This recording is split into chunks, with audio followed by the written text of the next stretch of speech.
우리 오늘 같이 볼 말씀 보겠습니다. 요한계시록 14장 1절로 5절까지입니다.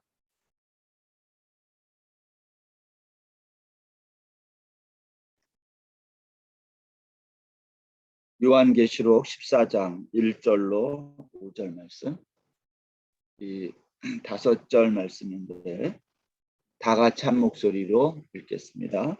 시작. 또 내가 보니 보라, 어린 양이 시온산에 섰고 그와 함께 14만 4천이 서 있는데 그들의 이마에는 어린 양의 이름과 그 아버지의 이름을 쓴 것이 있더라. 내가 하늘에서 나는 소리를 들으니 많은 물소리와도 같고 큰 우레소리와도 같은데 내가 들은 소리는 검은 고 타는 자들이 그 검은 고를 타는 것 같더라. 그들이 보좌 앞과 네 생물과 장로들 앞에서 새 노래를 부르니 땅에서 속량함을 받은 14만 4천 밖에는 능히 이 노래를 배울 자가 없더라. 이 사람들은 여자와 더불어 더럽히지 아니하고 순결한 자라. 어린 양이 어디로 인도하든지 따라가는 자며 사람 가운데에서 속량함을 받아 처음 익은 열매로 하나님과 어린 양에게 속한 자들이니 그 입에 거짓말이 없고 금이 없는 자들이더라. 아멘. 오늘은 계시록 14장 1절로 5절에 있는 말씀 가지고 시온산에 선 사람들이라는 제목으로 함께 은혜를 나누겠습니다.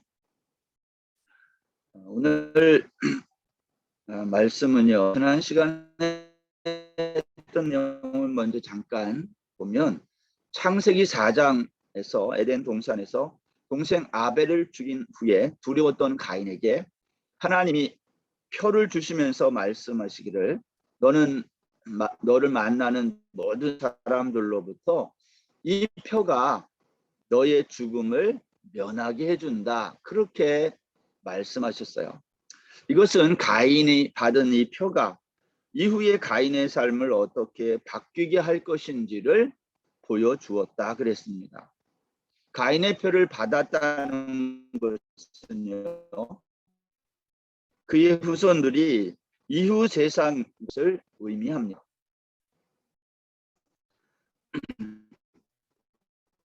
계시록 13장 한 사람도 예외 없이 오른손과 이마에 짐승의 표를 받았다 그랬어요.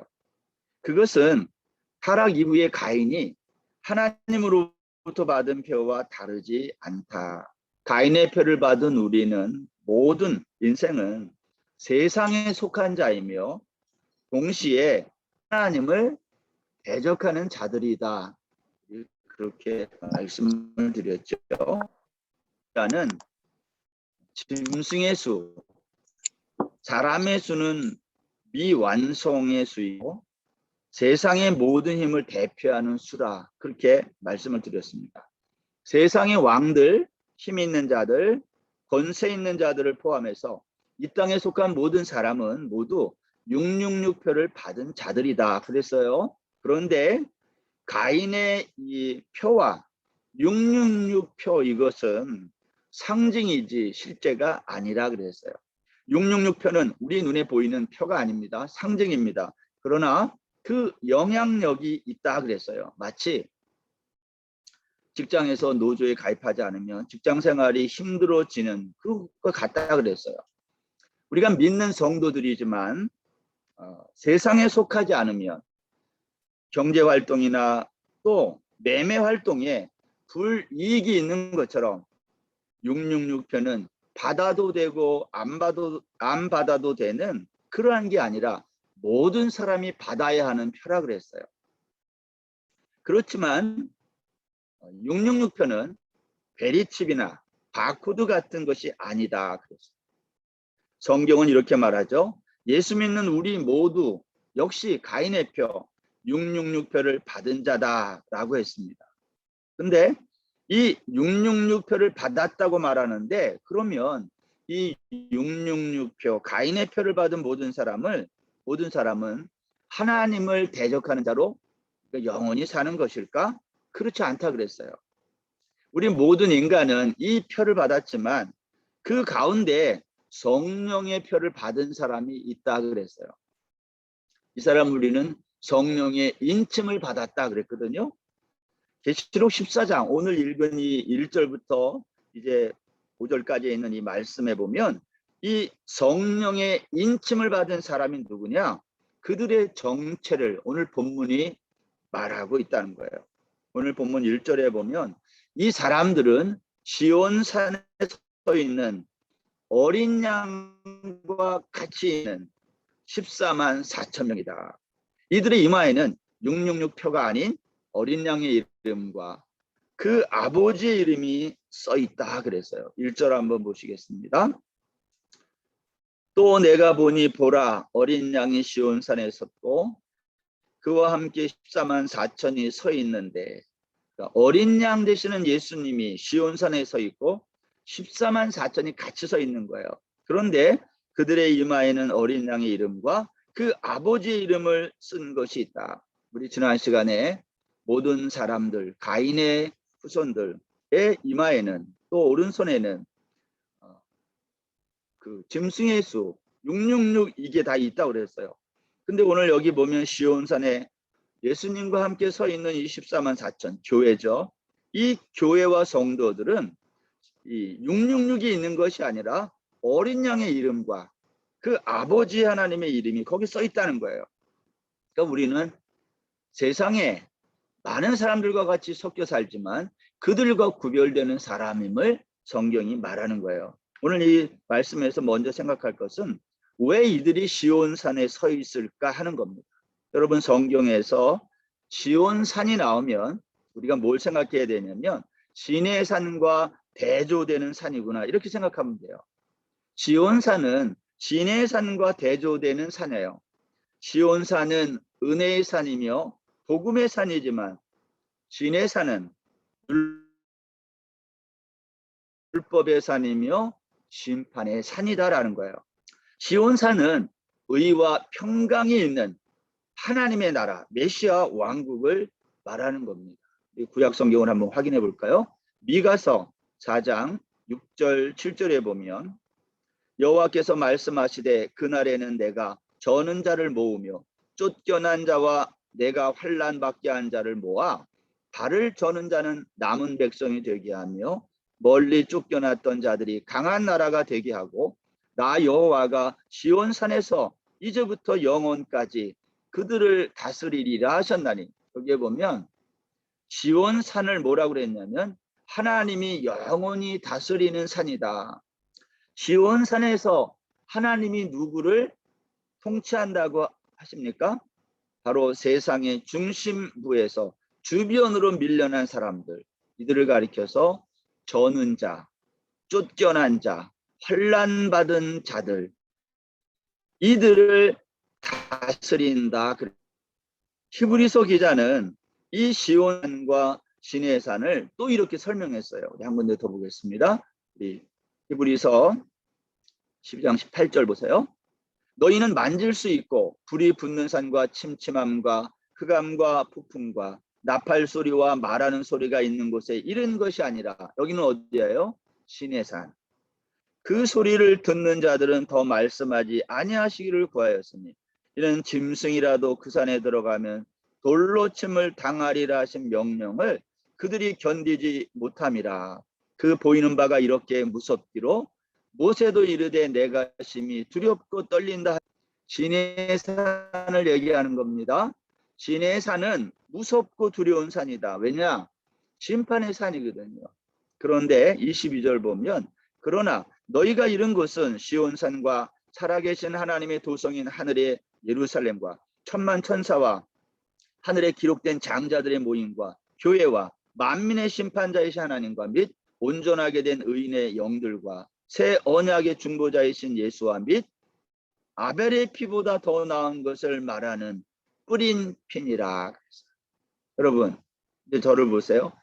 먼저 이 시내산은 우리가 만질 수 있는 불이 붙는 산으로서 율법을 수여한 산이에요. 그런데 이 시내산은 무서운 산이라고 그랬어요. 왜 그랬죠?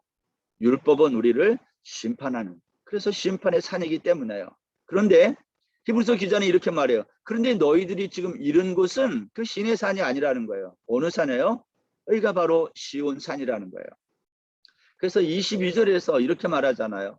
너희가 이른 것은 무서운 시온 산이 아니라 시온 산이다. 여러분, 시온 산은 어디인가요? 예루살렘이 있는 곳이에요. 예루살렘이 있는 이 시온 산, 이 산은 무엇일까? 이 배경이 사무엘하 5장에 있어요. 거기에 가보면 여러분, 다윗이 왕이 된 다음에 제일 먼저 한 일이 뭔지 아세요? 이 여부스 사람이 차지하고 있었던 이 시온산, 예루살렘 산성, 다윗은 이곳을 정복하고, 이제 정복한 다음에 여기에 살면서 이 시온산을 뭐라고 불렀냐면 다윗성이다, 그렇게 명명한 거예요. 이 다윗성이 예루살렘 성이며 시온 산성인 거죠. 그런데 히브리서 기자는 이 시온 산성이 하늘의 예루살렘이라는 거예요. 여기서부터 우리가 조금 잘 들어야 되는데, 이 시온 산성이, 눈에 보이는 이 산이 하늘의 예루살렘이며 천만 천사와 하늘에 기록된 장자들의 모임이며 교회다, 이렇게 증언했어요. 여러분, 시온산은 교회라는 거예요. 하나님의 나라라는 거예요. 그런데 사도 요한이 오늘 이 시온을 이렇게 뭐라고 그랬어요? 14만 4천 명이 어린 양 되시는 예수님과 함께 서 있는 산. 그러니까 여러분, 우리 눈에 보이는 이 세상의 예루살렘, 시온 산은요, 하늘의 천만 성도, 교회를 말해요. 이 땅의 교회와 천상의 교회, 모든 하나님의 백성들이 모여 있는 영적인 자리예요. 거기에 지금 우리가 예수님과 함께 서 있다는 거예요. 그런데 그 14만 4천 명의 이마에 어린 양의 이름이 거기 써 있다는 거예요. 눈에 보이는 게 아니라 상징이에요. 영적인 거예요.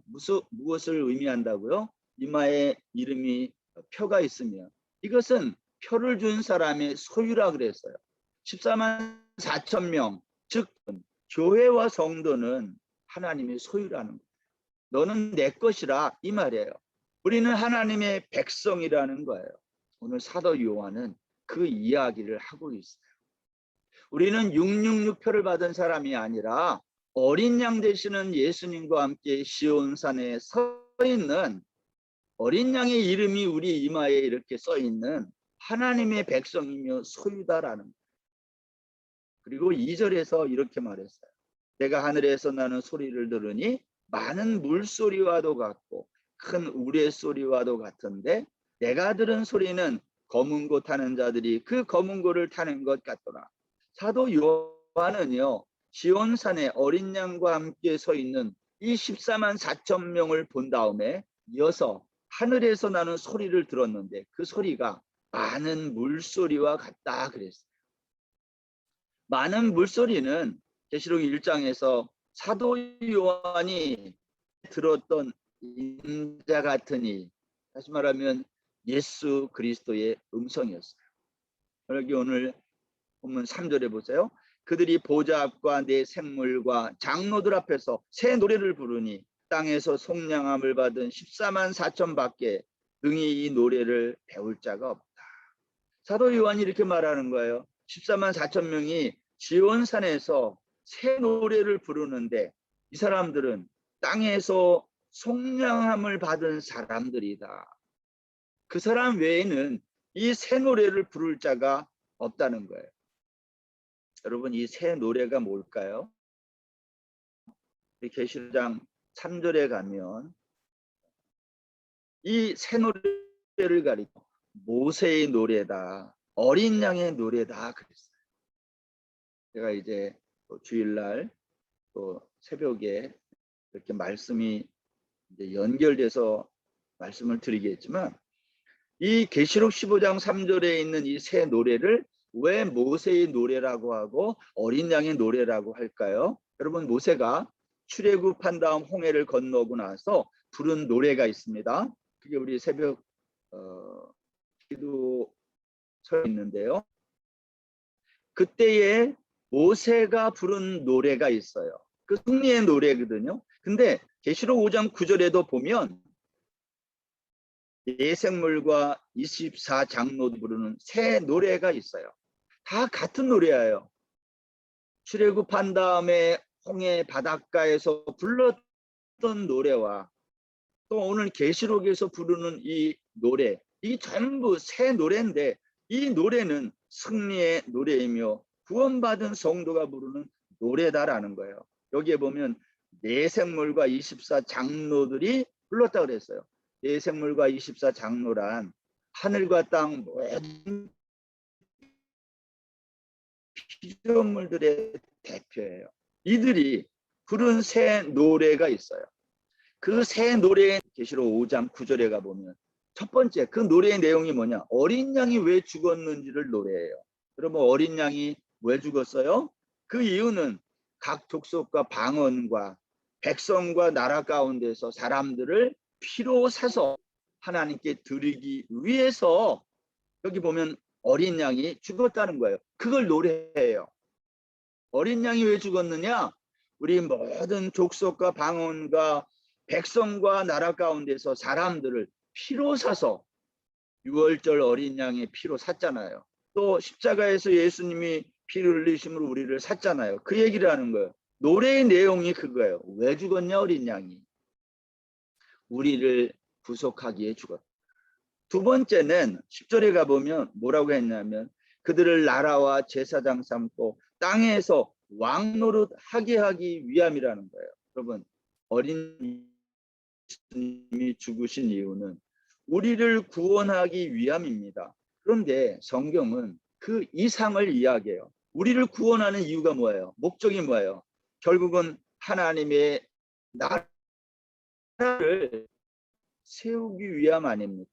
어린 양 되시는 그리스도가 십자가에서 단번에 죽으신 이유는 우리를 피로 사서 하나님께 드리고 그리고 우리를 나라와 제사장 삼아서 하나님의 나라를 회복하고 세우는 거예요. 성경 처음부터 끝까지 같은 얘기를 해요. 하나님의 관심은 우리를 당신 나라의 백성 삼아서 하나님의 나라를 세우는데 관심이 있다는 거예요. 근데 우리 사람들은 어때요? 우리들은 우리의 나라를 자꾸 세우려고 그래. 땅에. 인생의 목적이 무엇인가요? 아니면 신앙생활하는 저와 여러분 삶의 목적이 무엇인가요? 이스라엘의 초대왕 어디다 뒀냐면 자신의 왕국을 세우는 데 두었어요. 그래서 사울은 자신의 왕국을 세우기에 자신을 위해서 기념비를 세우고 자신의 나라를 넘보는 자는 그 누구가 되었든지 제거하려고 했어요. 그 결과는 여러분 압살롬도 마찬가지예요. 압살롬의 목적은 뭐예요? 자기의 왕국을 세우는 거예요. 결국 압살롬의 왕국도 그러나 다윗은 뭐 그랬어요?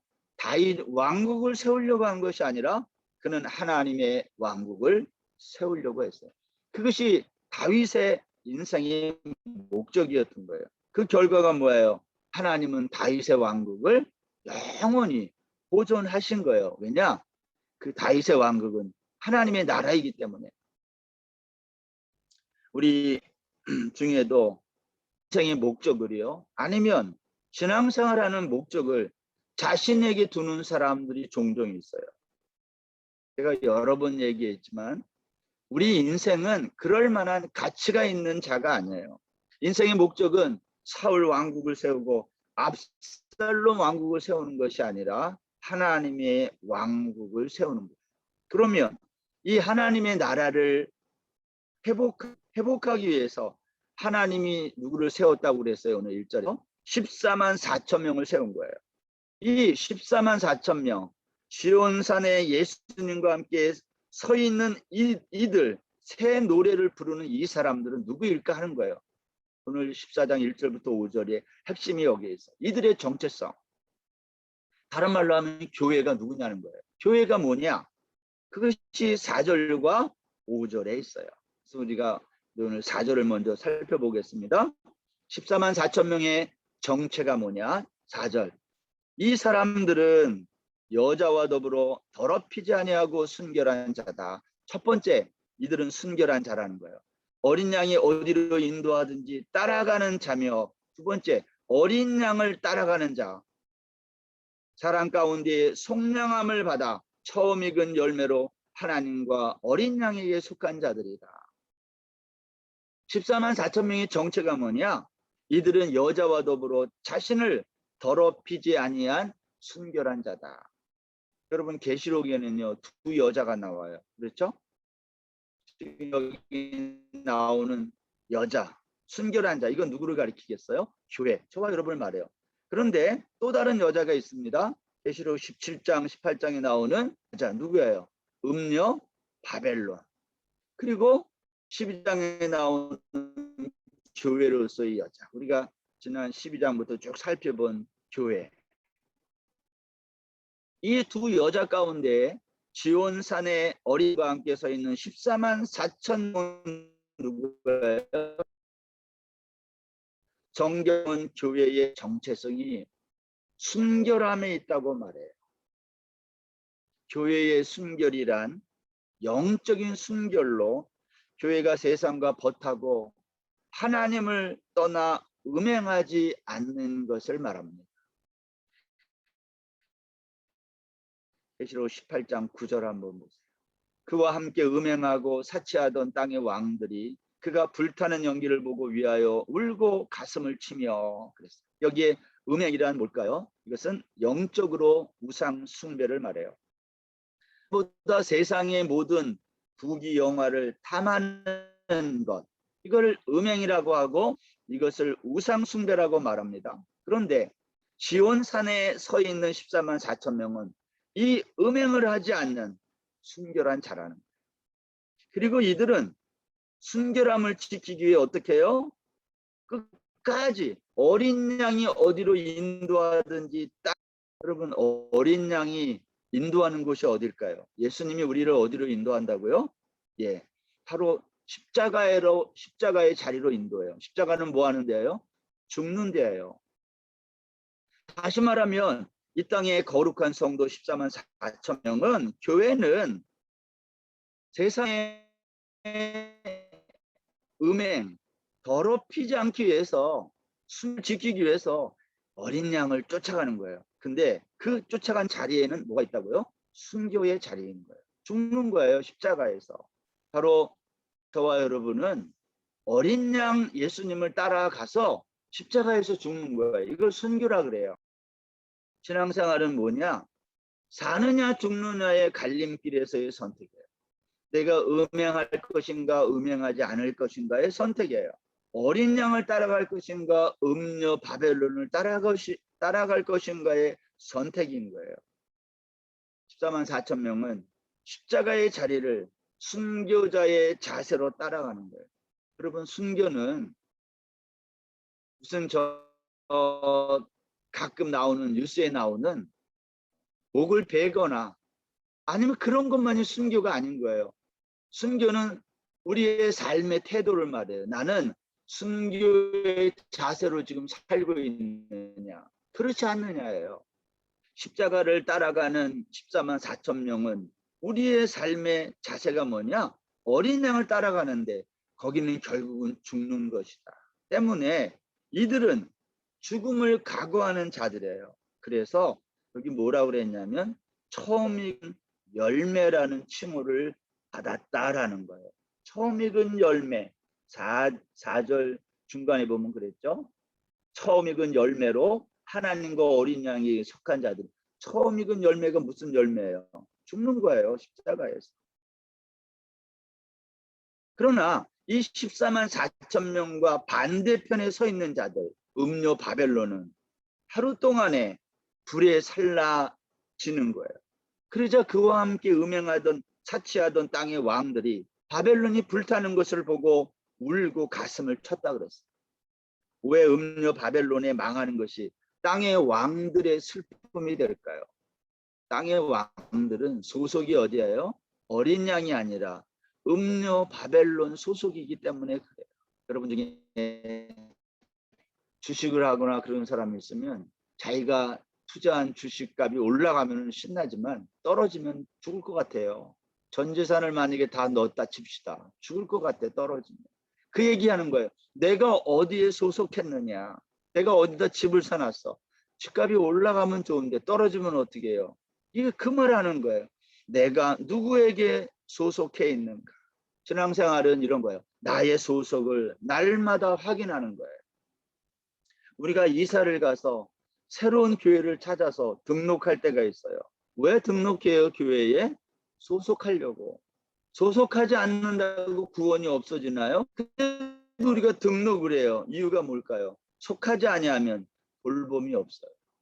그러면 방황을 하게 돼요.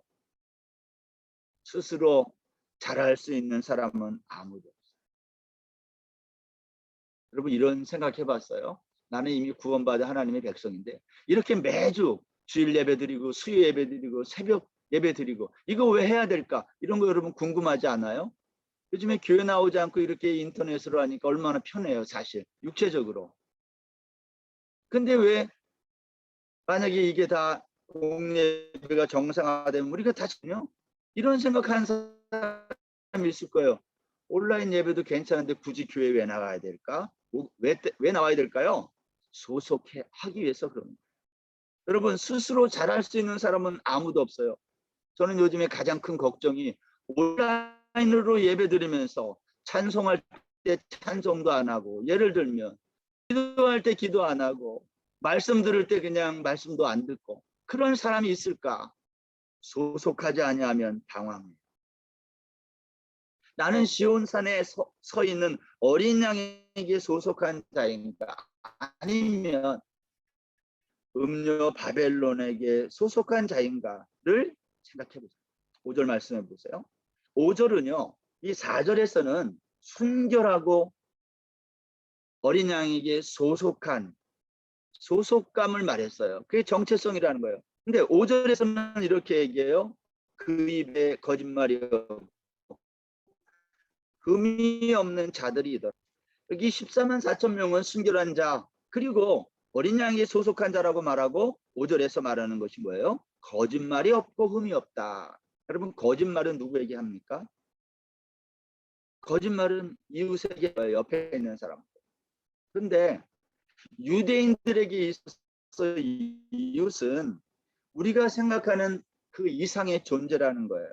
유대인들에게 이웃은 나의 필요를 반드시 채워주는 사람을 의미한다 그랬어요. 여러분 누가복음 10장에서 어떤 율법 교사가 예수님께 나와 어떻게 해야 영생을 얻습니까? 예수님이 하나님을 사랑하고 이웃을 내 자신과 같이 사랑하라 그랬어요. 율법 교사가 그러면 내 이웃이 누구입니까? 물을 때에 예수님이 비유 이야기 하나 했어요.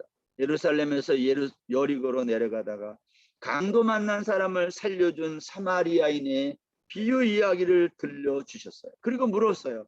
내 생각에는 이 사람들 중에 누가 강도 만난다 이 이웃이냐? 율법 교사가 말했어요. 혼자입니다. 그래서 너도 가서 이와 같이 하라. 이와 같이 하라는 말은 어떻게 하라는 거예요? 강도 만난 자의 이웃이 누구입니까? 여기에서 선한 사마리아인이에요. 너도 선한 사마리아인처럼 강도 만나 다 빼고 죽기 직전에 놓인 사람을 찾아가 그 사람에게 내가 이웃 역할을 하라는 거예요. 그 사람의 생명에 필요한 모든 것을 다 채워주라는 거예요. 여러분 이 비유에서 주님이 말씀한 선한 사마리아인은 누구일까요? 바로 예수님이에요. 예수님은 선한 사마리아인으로 오신 거예요. 왜냐하면 죽어가는 사람의 모든 생명에 필요한 것을 다 채워주신 진정한 이웃이기 때문에 14만 4천 명은 다른 말로 하면 거짓말을 하지 않는 사람이에요. 여러분 이웃은 우리가 이웃에게 거짓말을 한다는 것이 뭘까요? 지금 여기 한 사람이 죽어가요. 이 사람이 예수님이 누구인지 몰라요. 죽는 거예요. 근데 그 사람에게 뭘 해줘야 이웃이 돼요? 예수님이 가는 것을 전해야 되는 거예요. 그게 이웃이 되는 거예요. 죽어가는 사람에게 예수님이 기름도 부어주고 그 사람을 여관으로 데려가 그 사람의 생명을 살린 것이 비유잖아요. 그 비유가 하는 얘기가 뭐예요? 죽어가는 한 영혼을 살려내는 거예요. 그러려면 그 죽어가는 영혼에게 뭘 얘기해야 돼요? 거짓말하면 안 돼요. 진리를 말해야 되는 거예요.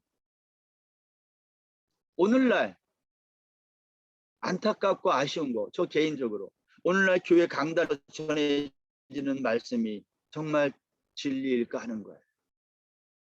십자가의 진리를 매주마다 강단 예수님을 전하는가 아니면 이 세상의 교훈과 교양을 전하는 것은 아닙니다. 저는 가끔 한국의 유명한 큰 교회 목사님들 설교를 들을 때가 있어요. 다 은혜스럽고 좋아요. 근데 가끔 아쉬움이 들어요. 십자가가 없어요. 여러분, 14만 4천 명의 입에 거짓말이 없다는 것은 이건 윤리적인 의미의 거짓말이 아닙니다. 14만 4천 명에게 거짓말이 없다고 한 것은 이것은 당시 사회에서는 보통 일이 아니에요. 빌라델피아 교회 기억나십니까? 빌라델피아 교회에 보낸 편지에서 주님은 자칭 유대인이라고 하지만 사탄의 회당인 이들, 예수님이 그걸 지적했어요. 빌라델피아 교회에게. 이 빌라델피아 교회는요, 황제 숭배와 우상 숭배와 적당히 타협하라고 성도들을 회유했던 자들이 있어요. 누가? 유대인들. 예수님은 이들을 뭐라고 그랬어요? 사탄의 회당이다. 이들이 한 말은 단순한 거짓말이 아니에요. 적당하게 황제 숭배도 하고 우상 숭배도 하면서 살아야지. 사람이 그렇게 고지식하게 살면 돼. 그렇게 말한 그들을 뭐라고 그랬어요? 사탄의 회당이다. 계시록 21장에 가면 둘째 사망에 던져지게 될 자들을 설명했는데요. 거기에 보면 불과 유황으로 타는 못에 던져지게 될 자들이라고 말하면서 그 사람들의 목록에 누구를 포함하냐면 거짓말하는 자가 있어요. 십자가의 진리 대신 세상의 교훈과 교양을 전하는 자들, 이게 거짓말이에요. 제가 지난번에 이 코로나 확진돼 가지고 약을 먹었는데요. 제가 좀 제 실수도 있고 해서 얘기는 안 했지만 제가 약을 처음에 제대로 못 먹었어요. 그때 막 정신이 없어 가지고 그 전화로 제가 연락을 받았거든요. 막 아픈데 막 정신이 없는데 약을 어떻게 먹으라고 얘기했는데 알았다고 그냥 끊고 나서 내 마음대로 그때 이제 거기에 써 있는 걸 봤더니 그게 막 정신이 없을 때 나는 한 알만 먹었거든요. 사실은 한 알씩을 먹었어요. 며칠 동안 며칠을 그랬어요. 다 꼬박 아팠어요. 의사의 지시대로 먹었어야 되는데 의사의 지시를 막 정신이 없어서 약을 어떻게 9알을 주면 한꺼번에 주지 이걸 하나하나 이렇게 주겠는가 상식적으로 생각하고 그냥 하나씩은 먹었다가 혼난 거예요. 그때 9알씩 먹었으면 빨리 고생 덜 하고 날 뻔했는데 아무튼 그랬어요. 여러분 똑같아요. 죽어가는 사람에게 십자가의 진리를 전하지 아니하고 세상에서 어떻게 하면 잘 사는지 인간관계는 어떻게 하는 것이 좋은 건지 이러한 세상의 윤리와 도덕만을 가르치면 그 사람은 죽어요. 오늘 그 얘기를 하는 거예요. 계시록 21장 8절에 보면 그러나 두려워하는 자들과 믿지 아니하는 자들과 흉악한 자들과 살인자들과 음행하는 자들과 점술가들과 우상 숭배자들과 거짓말하는 모든 자들은 불과 유황으로 타는 못에 던져지리니 이것이 둘째 사망이다. 여러분 둘째 사망에 빠지는 자의 목록 중에 보면 거짓말하는 자가 있어요. 이 말을 사람들이 윤리적이고 도덕적인 거짓말로 생각해. 그 말이 아니에요. 십자가의 진리를 전하지 않는 게 거짓말이에요. 영적 전쟁은요. 단순한 거짓말을 했느냐 안 했느냐 속였느냐 안 속였느냐 그게 아니라 참과 거짓의 싸움이에요. 영원히 살고 죽는 싸움이에요. 근데 우리가 오늘 거짓말을 해요. 죽어가는 사람에게 예수님을 믿어야 되는데 교회 와서 예수님을 믿는 십자가의 진리를 얘기 안 하고 어떻게 하면 세상에서 잘 살 수 있는지 그것을 가르친다 이 말이에요. 다 죽어요. 그걸 거짓말이라 그래요. 그러면 여러분 시온산에 서 있는 이 14만 4천 명은 평생 이러한 거짓말을 한 번도 안 했다는 말일까요? 그런 말이 아니에요. 이들이 증언한 말에는 거짓이라 할 만한 것이 없다 그 뜻이에요. 여러분 계시록 12장 10절 한번 보세요. 요한계시록 12장 10절. 내가 또 들으니 하늘에 큰 음성이 있어 이르되 이제 우리 하나님의 구원과 능력과 나라와 또 그의 그리스도의 권세가 나타났으니 우리 형제들을 참소하던 자 곧 우리 하나님 앞에서 밤낮 참소하던 자가 쫓겨났고 11절. 또 우리 형제들이 어린 양의 피와 자기들이 증언하는 말씀으로서 그를 이겼으니 그들은 죽기까지 자기들의 생명을 아끼지 아니하였도다. 시온산에 어린 양과 함께 있어서 우리 형제들을 참소하던 마귀 이들과 대적하던 자가 누구예요? 14만 4천 명. 이들은 죽기까지 자기를 증언하는 말씀으로 이겼다는 거예요. 여기 죽기까지가 무슨 말이에요? 십자가에서 죽기까지 예수 그리스도의 어린 양의 보혈의 피를 증거했다 그 말이에요. 계시록 11장에 나오는 것처럼 두 증인처럼 교회는 입을 열면 예수 그리스도와 십자가를 말하는 자들이에요. 근데 오늘날 우리가 입을 열면 십자가와 예수 그리스도를 말하는가 하는 거예요. 그래서 어린 양의 증인된 저와 여러분은 날마다 우리의 입을 점검해야 돼요. 내 입에서 나오는 말이 거짓말이 있는지 없는지를 살펴야 된다 그 말이에요. 요즘은 너무나 많은 뉴스가 쏟아지고 있기 때문에 어디까지가 진짜인지를 모르겠어요. 그중에 저는 믿을 만한 뉴스가 스포츠 뉴스 정도 제가 믿어요. 나머지는 별로 그렇게 믿고 싶은 뉴스가 별로 없어요. 그런데 이렇게 거짓 뉴스와 거짓말이 난무하는 이 세상에서 적어도 믿을 만한, 들을 만한 그 말이 선포되는 곳이 있어야 되지 않습니까? 저는 그 자리가 교회 강단이라고 생각합니다. 제가 여러분에게 한번 묻고 싶어요. 여러분은 주일날, 수요일날 제가 여러분에게 전하는 이 말씀과 아니면 우리 TV나 이런 데서 9시 뉴스에서 말하는 앵커의 뉴스 가운데 누구의 말에도 신뢰가 가요? 솔직하게 속으로 생각해 봐요. 우리는 오늘날 거짓과 진리를 못하는 시대에 살고 있어요. 9시 뉴스 앵커가 말하는 것은 믿을 만한데 교회 강단에서 선포되는 말씀은 때로는 내가 받아들이기 어려우니까 믿지 않아요. 그건 다 죽는 거예요. 우리 영혼이. 우리가 하나님의 말씀을 신뢰한다면 우리가 드리는 예배의 모습이 지금보다는 더 경건해야 합니다. 더 진지해야 돼요. 교회 강단에서 선포되는 말씀이 성도들의 삶에 영향을 주지 못하고 있어요. 강단에서 선포되는 말씀이 들어도 되고 안 들어도 되는 말씀으로 전락했어요. 그냥 우리의 삶의 액세서리 정도 들으면 좋고 설사 못 들어도 다음 주에 또 들으면 되고 이 정도에 머물러 있어요. 왜 그럴까요? 여러분은 왜 그런다고 생각해요? 저는 이렇게 생각해요. 많은 사람들이 천국과 지옥을 실제로 믿지 않아요. 천국과 지옥이 있으면 좋아. 나는 믿으니까.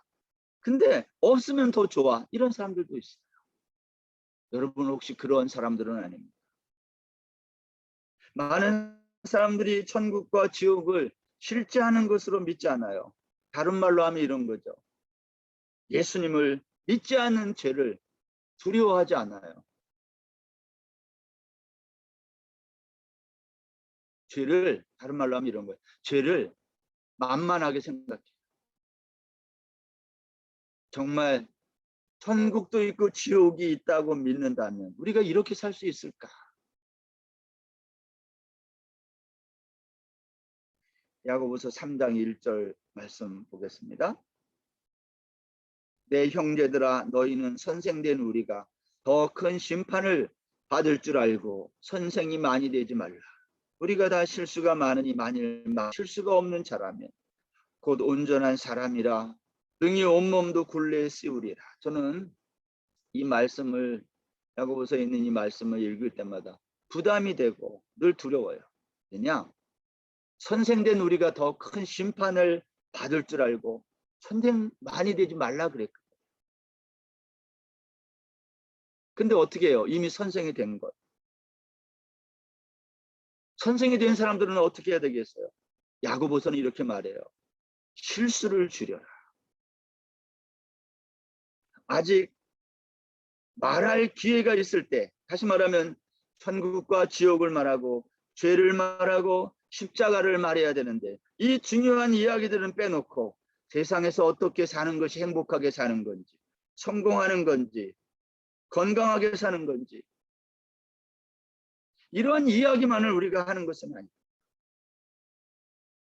여러분, 하나님의 말씀이 한 생명을 좌지우지한다면 그보다도 크고 중요한 일이 어디 있겠어요? 근데 오늘날 우리가 이 말씀을 그렇게 진지하고 엄중하게 받아들이지 않아요. 저는 지난주 또 그 전주 두 번의 수요 예배 완전히 온라인으로 예배 드리면서 다 좋아요, 저도. 근데 마음에 늘 부담이 있어요. 그래서 이렇게 결정한 것이 정말 잘한 것이고 우리의 육신의 안전을 위해서 이렇게 결정해놓고 누구도 교회에 못 나오게 한 이 결정이 잘한 것이고 이 생각이 계속 떠나지 않아요. 그러나 결정한 거니까 지켜야 되겠죠. 그래서 이러한 말씀을 드리고 싶어요. 그렇다면 우리가 온라인 예배를 어떻게 드려야 돼요? 대면하는 것 이상으로 우리가 하나님을 예배해야 되지 않겠어요? 지온산에 어린 양과 함께 서 있는 14만 4천 명은 바로 이 땅의 교회입니다. 우리는 가인의 표, 짐승의 표 666을 받고 영원히 죽어야 할 자들. 그런데 어린 양 되시는 예수님이 그 표를 대신 받으시고 죽으신 거예요. 그리고 우리의 이마에 대신 어린 양의 이름, 그 아버지의 이름을 써주신 거예요. 우리는 이것을 성령의 인침이라. 그래서 우리를 영원히 산 자가 되게 합니다. 교회의 정체성은요, 영적인 순결함과 순교의 각오로 어린 양을 따라가고 그 어린 양에게 소속하는 것. 또한 그 입에 거짓말이 없고 흠이 없는 자가 되는 거죠. 오늘 수요 예배에 들어와서 예배하시는 성도님들, 성령의 인침을 받고 어린 양 되시는 예수님과 함께 시온선에 서 있는 저와 여러분, 우리의 정체성이 무엇인지를 다시 한번 점검하는 저와 여러분 다 될 수 있기를 바랍니다. 날마다 그것을 점검해야 돼. 나는 순결한가? 나는 어린 양에게 소속했는가? 나는 거짓말이 없는가 내 입에서? 그것을 날마다 점검할 때 우리는 그것을 잘 믿는다 그렇게 말할 수 있어요. 이번 한 주간도 잘 믿는 한 주간 되시기를 주의 이름으로 축원합니다. 기도하겠습니다. 하나님 아버지 감사합니다. 오늘 저희들을 귀한 예배의 자리에 불러주시고 14만 4천 명 거기에 소속한 이 땅의 백성이 되기에 하나님 우리의 정체성이 무엇인지를 다시 한번 돌아보고 하나님 나는 영적으로 정말 순결한 자인지 나는 어린 양 되시는 예수님의 십자가를 향하고 있는지 하나님 우리 자신의 정체성을 돌아보게 하시고 나는 입술을 열 때마다 예수 그리스도의 십자가를 전하는 자인지 하나님 이 시간 우리 모두를 긍휼히 여겨주시고 14만 4천 명의 정체성을 잃지 않는 우리 모든 성도님들 되게 하여 주옵소서. 비록 온라인 예배지만 우리의 심령이 더 뜨거워지게 하시고 주의 말씀 앞에 우리 자신을 더 많이 온전히 의지하는 우리 모든 주의 백성들 되게 하여 주옵소서. 이번 한 주간도 잘 믿는 믿음의 식구들 다 되게 하여 주옵소서. 감사하며 예수님의 이름으로 기도드립니다. 아멘.